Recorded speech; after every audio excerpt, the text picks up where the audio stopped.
Buongiorno, bentornati con l'informazione in diretta di Telefriuli con il TG delle 12:30 che apriamo con un fatto di cronaca. È morto infatti poche ore dopo il ricovero Andrea Puppati, il 34enne di Tarcento, di Segnaco di Tarcento, coinvolto con la madre in un grave incidente stradale avvenuto ieri pomeriggio a Tarcento in via Udine. Erano le 17 quando due automobili si sono scontrate violentemente, le conseguenze peggiori per i passeggeri che viaggiavano a bordo di una vecchia Fiat 126 che con lo schianto si è accartocciata su se stessa. Oltre al decesso dell'uomo in gravi condizioni, ora si trova la madre di 66 anni che già 11 anni fa, a pochi metri di distanza, aveva perso una figlia. Un tragico destino che ha unito questi due fratelli. La sorella di Andrea Puppati, infatti, decedette a pochi metri di distanza in un altro incidente mortale avvenuto nella notte del Capodanno nel 2010. Il conducente dell'altra vettura, un cittadino romeno che vive a Cassacco, è stato indagato per omicidio stradale dai carabinieri della compagnia di Cividale. È rimasto illeso.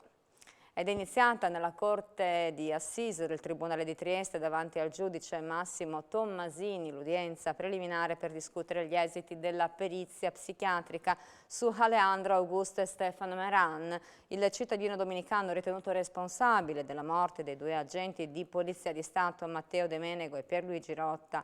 Nella sparatoria avvenuta in questura Trieste il 4 ottobre del 2019, l'uomo accusato anche di 7 tentati omicidi di altrettanti poliziotti contro cui aveva sparato quel pomeriggio mentre cercava di uscire dall'edificio. L'udienza si tiene a porte chiuse. Dalla perizia psichiatrica affidata a un pool di 4 esperti è emerso che al momento della sparatoria Meran era capace di intendere e di volere, anche se si trattava di una capacità fortemente ridotta a causa di un disturbo da stress post-traumatico da ricondurre a un grave episodio di abuso che risale all'infanzia. Meran, detenuto a Verona, non è in aula. Fuori dal tribunale c'è invece la madre Betania. Sono morta anch'io in quel giorno e tutta la mia famiglia è stata distrutta. Queste le parole pronunciate dalla donna. Non so nulla di mio figlio, ha aggiunto, sono preoccupata per lui e da più di 2 mesi che non so niente, non so come sta. Ha problemi da sempre, non mi stancherò mai di chiedere perdono e per quanto è accaduto, ha ribadito, mio figlio è malato e sul percorso giudiziario in atto ha aggiunto mi affido alla giustizia divina e ancora non ho nessuna speranza. E avevano organizzato un pigiama party approfittando dell'assenza dei genitori di un loro amico. A tradire il nutrito gruppo di minorenni è stata la posizione defilata dell'abitazione posizionata in un borgo dell'altipiano Carsico, siamo in provincia di Trieste. A mezzanotte, dopo un litigio scattato tra ragazzi, una giovane ha chiamato i genitori per farsi venire a prendere. Non trovando la casa, padre e madre hanno chiesto aiuto ai carabinieri che così hanno scoperto il ritrovo clandestino dei ragazzi ben oltre l'orario di coprifuoco. Tutto il gruppetto è stato identificato e riconsegnato ai genitori. Tutti saranno sanzionati per il mancato rispetto delle disposizioni di contrasto per la diffusione del Covid-19. E nonostante la pandemia, le imprese artigiane resistono e continuano ad avere fiducia nella propria attività con un voto pari al 7,54% su una scala da 1 a 10 nel gennaio 2021, il dato più alto dello stesso mese del 2015. Quanto emerge dalla 13ª indagine congiunturale dell'artigianato in provincia di Udine, presentata stamattina nel capoluogo friulano dal presidente di Confartigianato Udine, Graziano Tilatti, il servizio. Oggi è stata presentata l'analisi congiunturale, appunto l'andamento del settore, praticamente nell'anno del Covid tiene la fiducia nonostante il crollo del fatturato e comunque le imprese scommettono ancora su se stesse. Cioè questa voglia di resistere, 88%, 87% di aziende che nonostante ciò vogliono andare avanti. Un dato di un campione della fiducia nella propria attività e nella propria azienda, quindi proiettata all'interno di un sistema produttivo. Credo che sia un segnale positivo, che vuol dire che siamo qui, vogliamo fare il nostro dovere, vorremmo farlo oggi, domani e dopodomani.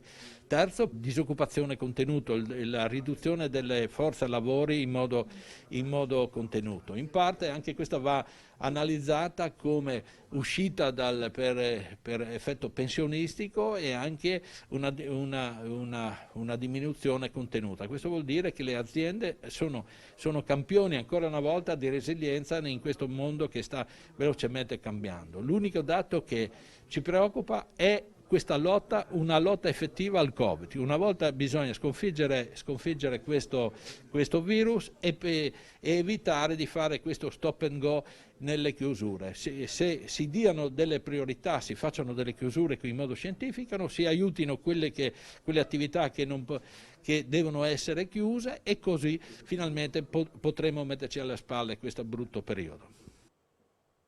E un violento incendio scoppiato ieri sera intorno alle 19:30 a Sappada ha distrutto una casa storica di Plodn. Sul posto sono intervenuti diversi mezzi dei Vigili del Fuoco da Tolmezzo, Forni a Voltri, Rigolato, Santo Stefano, di Cadore 20 volontari di Sappada. La casa era stata acquistata da poco da 2 imprenditori che la volevano trasformare in bed and breakfast. Le cause sarebbero da ricondurre a un problema che si è presentato nel caminetto. Nessuna persona è rimasta ferita sul posto, anche i carabinieri di Tolmezzo. E i Vigili del Fuoco stanno intervenendo adesso con il reparto volo di Venezia e con il nucleo SAF di Udine per recuperare 2 cani che sono caduti in una voragine tra Mogessa di qua e Mogessa di là a Moggio Udinese. Sul posto anche il cacciatore che li ha dispersi e che ha lanciato l'allarme questa mattina. C'è attesa per i possibili provvedimenti che verranno presi sul fronte della scuola, visto l'andamento dei contagi anche nella nostra regione. Non si esclude il ritorno alla didattica a distanza nelle superiori, ma nelle aree più critiche possibile si è coinvolto anche il primo ciclo. Ne abbiamo parlato con la dirigente dell'ufficio scolastico regionale Daniela Beltrame, che sottolinea come rispetto a un anno fa la DAD abbia comunque fatto grandi passi avanti. Sentiamo. C'è preoccupazione in questo momento per questa crescita dei contagi nelle fasce dei ragazzi più giovani? Sì. Beh, guardi, questa è una competenza che spetta alla Regione e sono delle responsabilità che appunto riguardano la tutela del bene della vita di tutti quanti.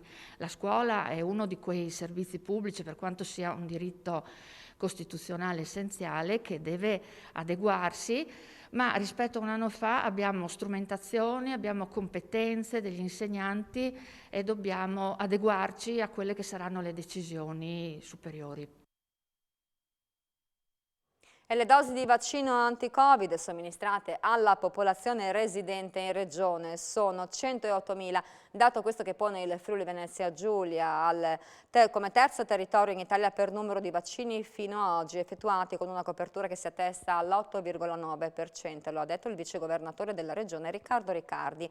Delle 108.000 dosi somministrate, spiega il vicegovernatore, 35.000 persone hanno già completato il ciclo avendo ricevuto entrambe le inoculazioni, mentre sono 37.000 coloro che hanno ricevuto solo la prima dose. La media giornaliera di somministrazione si aggira intorno alle 1.800 unità. Questi numeri, come detto, pongono il Friuli Venezia Giulia al terzo posto in Italia per popolazione vaccinata, pari a quasi il 9%, dietro alla provincia autonoma di Bolzano e alla Valle d'Aosta. E passiamo allo sport. Torna a vincere l'Udinese, che al Friuli batte la Fiorentina per 1-0 con la rete di Nestorowski, che si porta al 12° posto. Esordio anche per Brav, che ha giocato per 20 minuti. Sentiamo Gotti.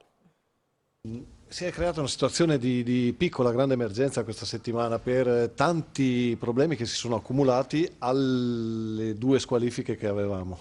Il ringraziamento a 2 giocatori che oggi sono scesi in campo in precarie condizioni fisiche, che hanno dato la loro disponibilità proprio in virtù della situazione che si era venuta a creare, che insomma è stata una squadra che è scesa in campo stringendo i denti e che ha gestito una partita contro un avversario, ricordiamolo, forte, senza voler concedere, soffrendo insieme, lavorando insieme. Mi è piaciuto. E il giovane Braff è entrato con energia, con spirito, insomma, come è giusto che fosse, senza grandi pressioni, perché non bisogna dare pressioni a questi ragazzi.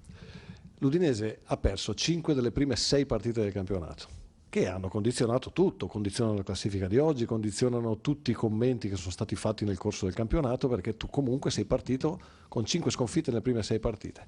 Adesso, gradualmente, passate le burrasche, ma piano piano, cercando di sfruttare le capacità che abbiamo. In questo girone di ritorno sono passate 5 partite e abbiamo 10 punti. Vediamo di riuscire a consolidare un trend che è diventato positivo. E continua a vincere la Web Cesteco Cividale, che ieri ha battuto in trasferta Unione Basket Padova per 68-76 ed è sempre prima in classifica, quinta vittoria consecutivi per gli uomini di Pallastrini. Sentiamo. Una vittoria importante perché comunque un'altra trasferta vinta, perché comunque dà continuità, perché comunque è la prima settimana in cui siamo veramente in difficoltà fisica, tra infortuni, febbri e robe di questo tipo. Abbiamo reagito bene, abbiamo giocato una partita consistente, quindi questo è importante.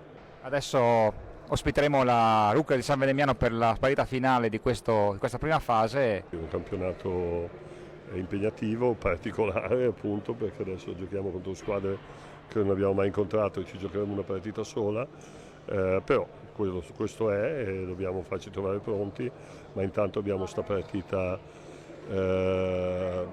bella, importante, contro probabilmente la squadra più attrezzata del campionato, che ha fatto tutta la stagione con tanti infortuni. Non so se recupereranno gli infortunati contro di noi, ma ripeto, hanno già dimostrato di essere altamente competitivi anche con gli infortuni, quindi sarà una partita durissima che vogliamo vincere.